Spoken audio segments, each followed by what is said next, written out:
This is Professor Pete Alexander with the Winning at Business and Life podcast, where business leaders share their insights. It is 6 questions in 7 minutes because successful business leaders are busy and rarely have more time to spare. So let's get to it. Question number 1, in a few sentences, please tell me who you are and what you do. I'm Lee Chambers, and I'm an environmental psychologist and wellbeing consultant and founder of Essentialized Workplace Wellbeing. We work with organizations to assess organizational culture, purposeful business, and conscious leadership to help wellbeing advancement on a further scale by building strategies that embed inside business processes that already exist and organically grow well-being inside. We then bring additional health awareness and monitoring in and help companies build policies and strategies that then embed, can be measured, iterated, and change and grow. Very interesting. Well, Lee, it's great to have you on the show. Question number 2, what's the best thing about working in your industry? So one of the best things about working in my industry is being able to go into other industries, experience their challenges, the great bits that they enjoy, and also the continual learning that I have to undertake to understand how to navigate different organizations, but also the many different people that I meet, and the fact that I'm continually helping people to improve processes, improve people, and that in many ways is fulfilling. And for me, I'm quite a diverse figure, slightly disruptive, and that allows me to go and express myself in a workplace environment, and I really enjoy that. I love that, and I can hear the passion in your voice. It's great. Question number 3. I have a fictitious book with all the answers for business. What chapter would you think most companies should read? The chapter that I think most companies should read is that the secret sauce to leadership is love. Mm. Mm. And to unpack that a little bit further, Mhm. in so many ways, leadership is about leading yourself first. So to be a great leader, you have to be authentically you and bring your gifts to your business and build your business to be purposeful, to be a vehicle to take you to a destination where you can change something in the world for the positive. And when you can express yourself and help other people to also become leaders, you're there and able to serve a cause. You're able to care for your people. And the more you care, that becomes love for what you do, for the people who do it with you, for the people who are growing while you're growing. And in so many ways, I quite often say this, and it seems quite abstract. It's not in the leadership textbooks. And yet, leadership at its heart is you taking the mantle, becoming the messenger. Instead of expressing the message, show your people the example that you wish to change. Lead them in a way that allows them to lead themselves. They will also become leaders for your cause. They will move with you. Together, you can amplify change.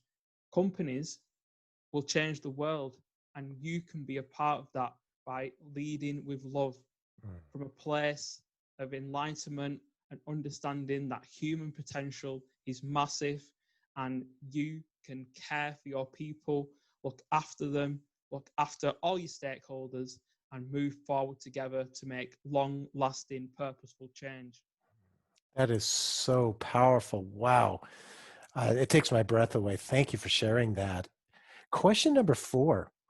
Other than the generic work harder, have a great attitude, and care for customers, what advice or insight would you give to other business leaders?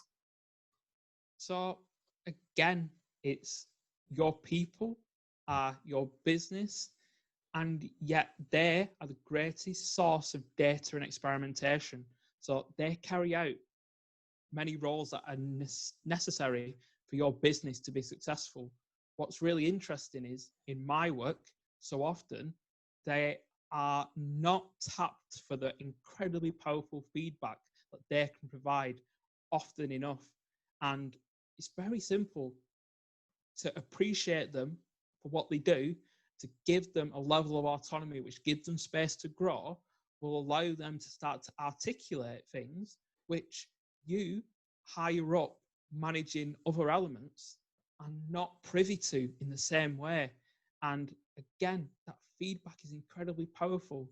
When I'm assisting with environmental design of offices, it's the people who are there working every day that have similar issues that can be addressed to increase performance, to increase retention, to increase employee health. And yet, when I take it as a document saying 88% of the employees have said this, action happens. When a single employee goes and speaks about it, this person, they're just a troublemaker. They're just a complainer. And it's the employee who's still complaining after all this time that is your most valuable data source, because he's not given up. He's still complaining to this day. He's still got the passion to express how he feels authentically. And that, in so many ways, is the person who will harness the power to increase your business in so many ways, simply because they still care. And, and going back to your previous point about the love and stuff, that just makes them want to care even more, I would assume. Am I right? Yeah. And in so many ways, it's amplified. It's care squared. Yeah, I like that, care squared. Question number 5. What other business leader like yourself would you like to acknowledge and invite to be on my podcast? I'd like to invite David Wetton, and he is a conscious business leader. I feel that his message is very much something that should be spread. And he also is a great example of a leader who works on his own self-awareness and emotional intelligence and leads himself first. Great. Well, thank you for that referral. I'll reach out to him. And our final question number 6, please tell me about your first job. So my first job was when I was 16. I worked for the health service in England. Data entry seems like the most boring job in the world. They paid me $7 an hour. I was 16. I was rich. And also I met lots of interesting people who imparted lessons upon me that I've taken to become the person that I am today. And we all start with something quite simple, and yet it shapes us in unbelievable ways and propels us towards our unknowable potential.